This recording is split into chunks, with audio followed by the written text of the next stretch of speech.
Hi అండి, welcome back to my channel. మనము ఏ బ్లౌజ్కైనా invisible piping వేసినప్పుడు ఇలా దీన్ని ఇలానే తీసి ఇలానే వదిలేయొద్దండి. దీనిపై నుండి తప్పకుండా మనమైతే ఒక టాప్ స్టిచ్ అయితే ఇటు చివరి నుండి వేయాలండి. ఇటువైపు కానీ ఇక్కడ నడుము దగ్గర కానీ ఇలా వేసినప్పుడు నడుము పట్టి దగ్గర తప్పకుండా టాప్ స్టిచ్ వేసుకోవాలండి. ఇది మాత్రం మర్చిపోకండి. చూడండి, టాప్ స్టిచ్ వేసిన తర్వాత దీని లుక్ ఎంత బాగా వచ్చేస్తుందో నేను చూపిస్తాను మీకు.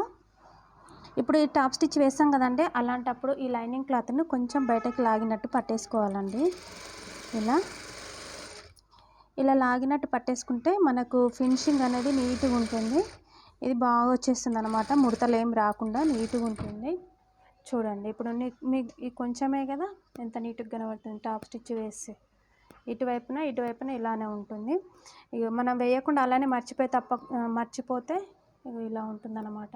దీనికి తేడా.